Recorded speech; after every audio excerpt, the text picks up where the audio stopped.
నమస్తే RTV news కి స్వాగతం. మీ సమస్య పరిష్కారమే మా లక్ష్యం. మీ సమస్యలను వాట్సాప్ చేయండి చాలు. 9492726238. మా వార్తలు మీకు నచ్చినట్లయితే లైక్ చేయండి, షేర్ చేయండి, సబ్స్క్రైబ్ చేయడం మాత్రం మర్చిపోకండి. రాజకీయ కక్షతోనే తనపై పోలీసులకు తప్పుడు ఫిర్యాదు. జనసేన పార్టీ సీనియర్ నాయకులు అప్పన్న దొరబాబు రాజకీయ కక్షతోనే తనపై బేరా కామాక్షి కల్పన తప్పుడు ఆరోపణలు చేస్తూ పోలీసులకు ఫిర్యాదు చేసిందని జనసేన పార్టీ నర్సీపట్నం సీనియర్ నాయకులు అప్పన్న ఎన్జీఎస్ దొరబాబు అన్నారు. తాను గత 8 సంవత్సరాల నుండి ఎటువంటి ద్విచక్ర వాహనమే వాడలేదని, అలాంటప్పుడు తాను బైక్తో ఎలా ఢీకొట్టానో తెలపాలన్నారు. అలాగే కాలేజీని 4 భాగస్వాములతో నడుపుతున్నామని, కానీ తన ఒక్కడిపై తప్పుడు కేసు పెట్టడానికి ప్రధాన కారణం రాజకీయంగా ఎదుగుతున్నానని కక్షతోనే ఫిర్యాదు చేశారని అన్నారు. కాలేజీని 23 లక్షలకు కొనుగోలు చేస్తే భాగస్వామిగా ఉన్న వ్యక్తి 22 లక్షలు ఎలా ఇచ్చాడో తెలపాలన్నారు. కల్పన భర్త కాలేజీ నుండి భాగస్వామ్యం విడిపోయిన అనంతరం ఆమె పేరుపై 4 లక్షల చెక్కును అందజేయడంతో ఆమె అకౌంట్లోనే జమ అయిందని అన్నారు. పోలీసులు ఈ కేసుపై పూర్తి విచారణ చేపట్టిన అనంతరం తన పరువుకు భంగం కలిగినట్లు పరువు నష్టం దావా కూడా వేస్తానని ఈ సందర్భంగా దొరబాబు తెలిపారు. అందరికీ నమస్కారం అండి. నా పేరు సత్యనారాయణ. నేను 2011 నుంచి 2014 వరకు కూడా 2024 వరకు కూడా నేను సార్ దగ్గర వర్క్ చేశాను. అయితే నేను పనిచేసేటువంటి సమయం నుంచి ఇప్పటి వరకు కూడా మా కరస్పాండెంట్ గారి మీద ఎటువంటి రిమార్క్ కూడా లేదు. మరి అభియోగం రావడానికి ఎందుకు వచ్చిందనేటువంటిది మరి ఎలా వచ్చిందో తెలీదు. అయితే నేను పిల్లలు జాయిన్ చేసేటప్పుడు నేను జాయిన్ చేసినటువంటి ఒక అమ్మాయి మీద ఈ యొక్క కెమిస్ట్రీ శేషు మాస్టర్ అని చెప్పేసి ఆయన ఇప్పుడు నేరం ఎవరైతే ఆరోపించబడిందో ఆయన కొంచెం ఇండిఫరెంట్గా ఉండడం వల్ల సార్తో నేను చెప్పిన తర్వాత ఆ రోజే సారు ఎలాగైతే నువ్వు టీచింగ్ ఫీల్డ్ పనికిరావని చెప్పేసి మా ముందే ఆయన తిట్టడం, నీకు ఈ రోజు నుంచి కాలేజీకి నీకు ఎటువంటి సంబంధం లేదు, నీ అమౌంట్ సెటిల్ చేసేస్తున్నాను, ఇటువంటి ఉంటే కాలేజీలో నువ్వు పనికిరావని చెప్పేసి మా ముందే ఆయన్ని కాలేజీ నుంచి రిమూవ్ చేయడం జరిగింది. దానికి ప్రత్యక్షమైనటువంటి సాక్షి నేను. అదేవిధంగా సార్కి డబ్బులు తీసుకునేటువంటిది కానీ ఒకరికి అప్పు ఉండడం విషయం కానీ సార్ ఇప్పుడు కూడా పట్టించుకోలేదు. దానికి కారణం ఏంటంటే నాకు జరిగినటువంటి ఒక అనుభవం. మేము ఒక ఉద్యోగ నిమిత్తం నేను ఒక మధ్యవర్తికి డబ్బులు ఇస్తే నాకు ఉద్యోగం రాలేదు. 1 లక్ష రూపాయలు సారు నాషేర్ మీరు 1 లక్ష రూపాయలు అప్పు తెచ్చి ఇచ్చారు, మీరు ఎలా బతుకుతారు, ఇదిగోండి ఈ 1 లక్ష రూపాయలు నేను ఇస్తాను, తర్వాత అది వస్తే పోతుందని చెప్పేసి అంటే నా పిల్లల యొక్క వస్తువులు తాకట్టు పెట్టినటువంటి ఒక ఉద్దేశంతో సార్ ఏం చేశారంటే, మీరు ఎలా పోతారు నాషేర్, మీకు వచ్చి జీతాలు తక్కువ, మీరు అలాంటి తప్పుడు పనులు ఎందుకు చేశారని చెప్పి సార్ నన్ను తిట్టి నాకు 1 లక్ష రూపాయలు ఇవ్వడం జరిగింది. ఈ రోజులో ఒక 10 రూపాయలు ఎవరు ఇవ్వరు. అలాంటిది సార్ నాకు 1 లక్ష రూపాయలు ఇచ్చారు, కేవలం మనం సార్ నమ్ముకొని పనిచేయడం వల్ల. కాబట్టి ఇటువంటి బాధాకరమైనటువంటి వార్త రావడం నిజంగా నా మనసు కలిసివేసింది. ప్రస్తుతానికి అయితే నేను కాలేజీలో వర్క్ చేయలేదు. అయినప్పటికీ కూడా మరి సార్ మీద ఇటువంటి ఆరోపణ రావడం నేను తట్టుకోలేకపోవడం వల్ల ఈ రోజు నేను ఆ విషయాన్ని మరి పత్రికాముఖంగా ఖండించడానికి నేను వచ్చాను. దయచేసి ఇటువంటి తప్పుడు వార్తలు అనేటువంటివి మానుకోండి. రాజకీయాల్లో ఉన్నటువంటి వాటి మీద దృష్టి పెట్టడం తప్ప బంగారు లాంటి మనిషి మీద ఇలాంటి తప్పుడు రావడం వల్ల ఆయన రాజకీయానికి, ఆయన భవిష్యత్తుకి మచ్చ తెచ్చే విధంగా ఉన్నది తప్ప ఒక మనిషిని మంచిగా ముందుకు వెళ్ళేటువంటి విధంగా ఇటువంటి నేరారోపణలు అనేటువంటి మానుకోవాలని చెప్పేసి నేను పత్రికాముఖంగా తెలియజేసుకుంటున్నాను. అటువంటి వాళ్ళందరూ కూడా మరి ఈరోజు ఏ ఒక్కరైనా సరే 2011 నుంచి ఇప్పుడు స్టిల్ ఈ రోజు వరకు కూడా అధ్యాపకులు అవనివ్వండి, పిల్లల్ని అడగనివ్వండి, ఎవరినైనా అడగనివ్వండి, లేదంటే పూర్వ విద్యార్థులు అడగండి, దొరబాబు మాస్టారు అంటే ఒక మంచి వ్యక్తి అనే మాత్రం చెప్తారు.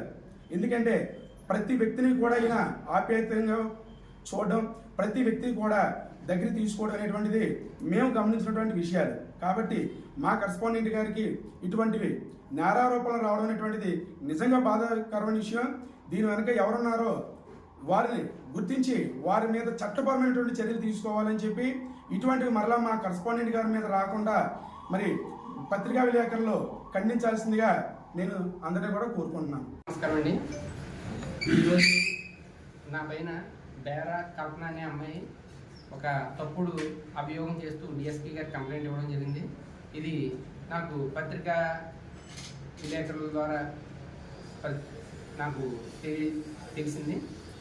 ఈ సందర్భాన్ని నేను ప్రెస్ మీట్ పెట్టడం జరిగింది. నేను ప్రజా జీవితంలో ఉన్నాననే ఏకైక కారణం చేత నాపై లేనిపోని అభియోగాలు చేస్తూ ఈ కంప్లైంట్ అనేది ఇవ్వడం జరిగింది. నేను బైక్తో గుద్దేయబోయానని చెప్పేసి కంప్లైంట్లో రాయడం జరిగింది. నేను సుమారు 8 సంవత్సరాల నుంచి బైక్ అనేది వాడటం లేదు. మరి అది ఏ రకంగా అభియోగం చెప్పిందో నాకైతే తెలియట్లేదు. అదేవిధంగా ఈ కాలేజీ 4 పార్ట్నర్స్తో రన్ అవుతుంది ప్రజెంట్. నా ఒక్కడి మీదే కంప్లైంట్ ఇవ్వడం జరిగింది. అంటే ఇది కేవలం రాజకీయ కుట్ర కోణంతోనే ఇది జరిగిందనేది నేను విశ్వసిస్తున్నాను. దీనిపై పోలీసు వారు ఎంక్వైరీ చేసి తగిన చర్య తీసుకున్న తర్వాత, ఇది అభియోగమనే తెలిసిన తర్వాత ఆ అమ్మాయిపై నేను పరువు నష్టం దాబా కూడా వేయడం జరుగుతుంది. ఖచ్చితంగా నేను ఈ కేసు తేలిన తర్వాత ఆ రకంగా కూడా నేను చర్యలు తీసుకుంటాను. నా వ్యక్తిగత ఇమేజ్ని దెబ్బతీసే విధంగా కేవలం అభియోగం చేసింది. గతంలో ఇటువంటి ఎప్పుడు కూడా నేను నర్సీపట్నంలోని నాతో తిరిగినటువంటి ఎవరిని అడిగినా సరే నా యొక్క వ్యక్తిగత జీవితం గురించి ఎవరు అడిగినా చెప్తారు. అదేవిధంగా మా కాలేజీలో స్టాఫ్ కూడా ఈ విషయం తెలుసు. వాళ్ళకి ఏ రకమైనటువంటి సంబంధం లేదనే విషయం కూడా కాలేజీ స్టాఫ్ అందరికీ కూడా తెలుసు. ఇది ఎవరైనా సరే ఎంక్వైరీ చేసుకుంటే ఆ విషయం క్లియర్గా తెలుస్తుందని నేను పత్రిముఖంగా తెలియజేస్తున్నాను. ఇప్పుడు మీరు బయటతో గుర్తించిందనే కదా కంప్లైంట్ ఇచ్చింది. 22 లక్షల రూపాయలు మా ఆయన పెట్టుబడి పెట్టాడు, ఆ డబ్బులు ఇవ్వకుండా నన్ను తిప్పిస్తున్నారు, చంపేస్తారని బెదిరిస్తున్నారు అని ఆవిడ అభియోగం. కాలేజీ ఎప్పుడు పెట్టారు? కాలేజీ 2011లో పెట్టడం జరిగింది. ఇది మేము ఆ రోజు మొత్తం కాలేజీని 5 పార్ట్నర్స్ కింద కలిపి 23 లక్షల రూపాయలు కొనడం జరిగింది. కాబట్టి ఇది పూర్తిగా అభియోగం అనేది అవాస్తవం అనేది ఆ కంప్లైంట్లోనే తెలిపోతుంది. మేము 23 లక్షలు పెట్టిన కాలేజీకి వాళ్ళు 22 లక్షలు ఇచ్చారంటే అది ఎంత హాస్యాస్పదంగా ఉందో, ఆ కంప్లైంట్లో ఎంత తప్పు ఉందనేది అందరికీ నేను పత్రికాముఖంగా తెలియజేయడం జరుగుతుంది. తీసుకున్నారని చెప్తున్నారు ఆవిడ. కాలేజీ 13 లక్షలు 23 లక్షలు నాకు ఇస్తే ఏ రకమైన ఎవిడెన్స్ అనేది చూపించమనండి. వాళ్ళు నాకు ఇచ్చినట్టు ఎవిడెన్స్ ఏమైనా ఉంటే నేను దాన్ని యాక్సెప్ట్ చేస్తాను. కాలేజీకి ఆవిడకి సంబంధం ఏంటి సార్? కాలేజీకి ఆవిడకి ఏ విధంగా సంబంధం లేదు. ఆయన మీ పార్ట్నర్ భర్త. చెప్పండి ఎప్పుడు వరకు ఉన్నాడో, ఎప్పుడు చేశారు, ఏం సెటిల్మెంట్ చేశారు? పెట్టుకున్నాం 5 పార్ట్నర్లు అన్నారు కదా, ఆయన పెట్టుబడి 4 లక్షలు ఇస్తే నేను చెక్ రాసిన అమ్మాయి అకౌంట్లోనే చెక్ డిపాజిట్ చేసుకున్నాను. కాలేజీ ఎవరి దగ్గర నుంచి కొనుగోలు చేశారు? కనబాబు రాజు గారు కావాలని చేసేటువంటి అభియోగంగా చెప్పడం జరుగుతుంది. అంటే దీన్ని ఖండించడానికి మీరే బలమైన ఆధారాలు ఏమున్నాయి? బలమైన అప్పుడు ఆవిడ 22 లక్షలు ఇచ్చారని చెప్తుంది. దానికి ఎవిడెన్స్ తీసుకురామనండి. నేను బండితో గుద్దానని చెప్తుంది. నేను ఏ బండి వాడుతున్నాను అని ఆవిడ చెప్పాలి. దీని మీద వెనకాల మెయిన్ ప్రధానంగా ఏ రాజకీయ ఆరోపణలు ఇస్తున్నారు? రాజకీయ ఆరోపణలని ఎవరున్నారని మీరు భావిస్తున్నారు? నేను ఖచ్చితంగా వాళ్ళు ఎవరున్నారు అనేది నేను చెప్పలేను. కాకపోతే నేను ప్రజెంట్ ప్రజా జీవితంలో ఉన్నాను కాబట్టి నా మీద కుట్రపూరితంగా జరిగిందనేది నా యొక్క అభిప్రాయం. 2016లో వాళ్ళ భర్త శిరీష్ మీద పిల్లలకు ఒక అభియోగం అనేది తేవడం జరిగింది. అది ఆ అభియోగం ప్రూవ్ అవ్వడం జరిగింది. జరిగిన తర్వాత నువ్వు కాలేజీలో ఉండడానికి పనికిరావు, ఈ ఫీల్డ్కి నువ్వు పనికిరావు అని చెప్పేసి నేను ఆ రోజే డిసిప్లిన్ యాక్షన్ కింద టెర్మినేట్ చేయడం జరిగింది 2016లో. ఆ రోజు నుంచి ఈ రోజు వరకు వాళ్ళ భర్త కాలేజీకి వచ్చి ఏమన్నా ఎవిడెన్స్ ఉంటే చూపించమని ఆయన టెర్మినేట్ చేసిన వెంటనే డబ్బులు సెటిల్మెంట్ చేశారు, చనిపోయిన తర్వాత చేశారు. డేట్ గుర్తులేదు.